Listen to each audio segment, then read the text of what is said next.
Bedtime for Francis by Russell Hoban. Pictures by Garth Williams.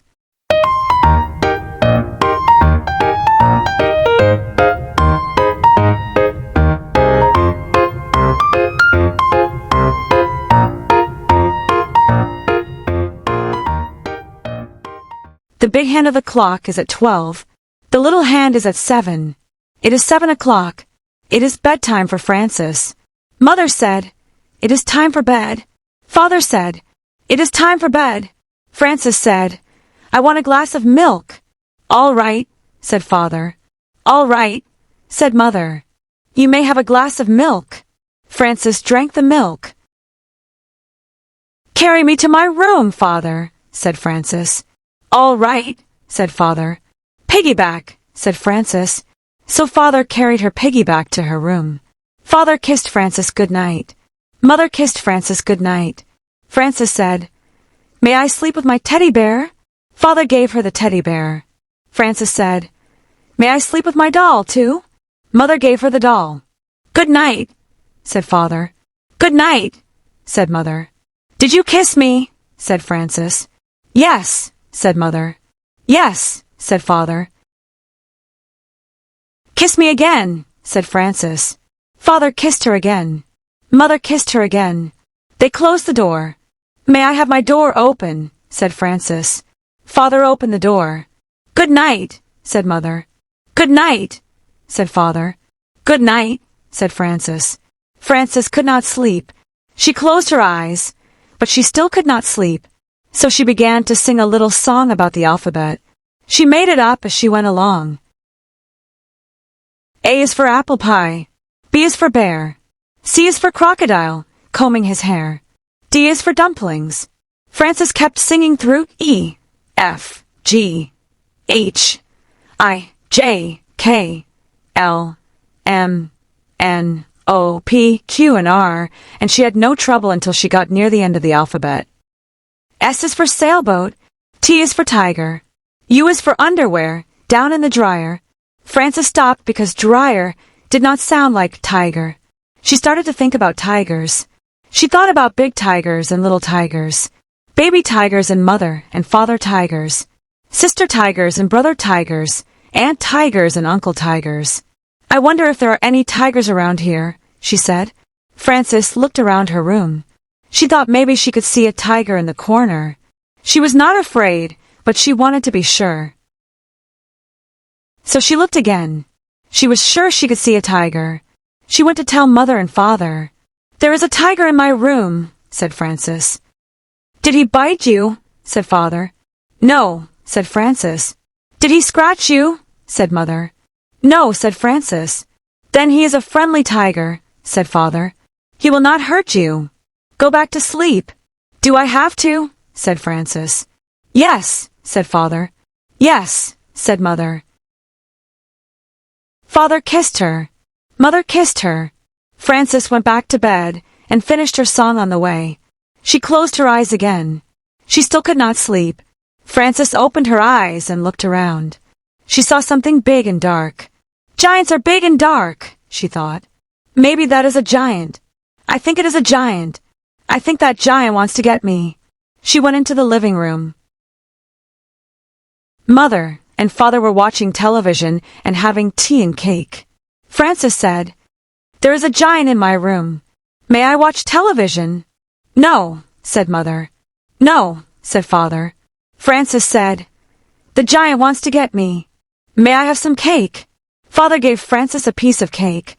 Father said, "How do you know he wants to get you?" Francis said, "Isn't that what giants do?" Father said, "Not always. Why don't you ask him what he wants?" Francis went back to her room. She went right over to the giant. She said, "What do you want, giant?" She took a good look at him. There was no giant. It was just the chair in her bathrobe. So she went to bed again. Francis was not very tired and did not close her eyes. She looked up at the ceiling. There was a crack in the ceiling, and she thought about it. Maybe something will come out of that crack, she thought. Maybe bugs or spiders.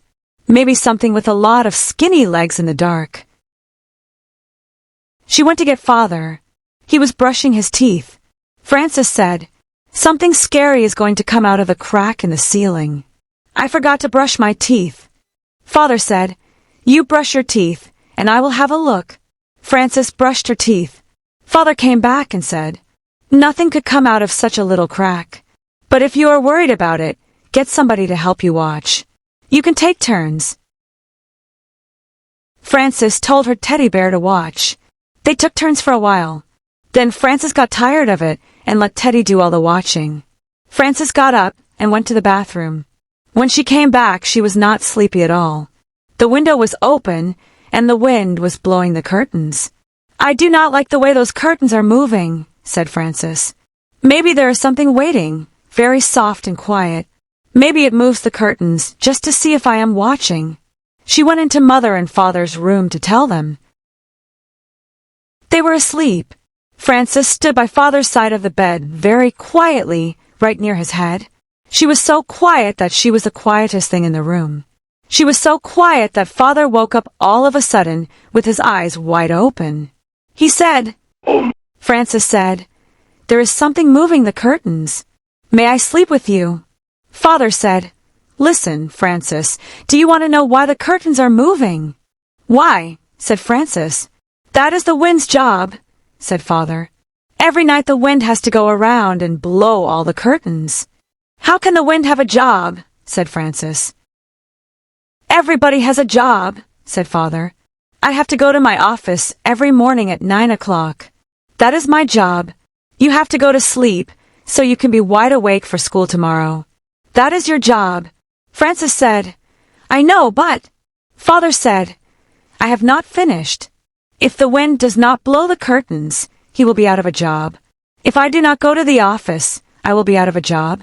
And if you do not go to sleep now, do you know what will happen to you?" "I will be out of a job," said Frances. "No," said Father. "I will get a spanking," said Frances.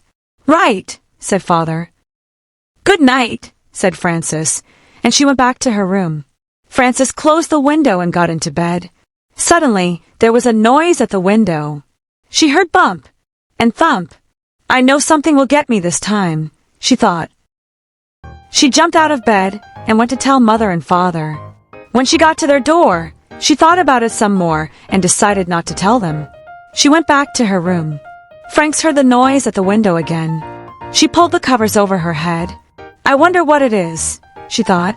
"If it is something very bad, Father will have to come and chase it away." She pulled off the covers and stood on her bed so she could look out the window. She saw a moth bumping against the window. His wings smacked the glass. Whack and smack made Frances think of a spanking. And all of a sudden she was tired. She lay down and closed her eyes so she could think better. She thought, there were so many giants and tigers, and scary and exciting things before, that I am pretty tired now. That is just a moth, and he is only doing his job the same as the wind. His job is bumping and thumping, and my job is to sleep. So she went to sleep and did not get out of bed again until Mother called her for breakfast.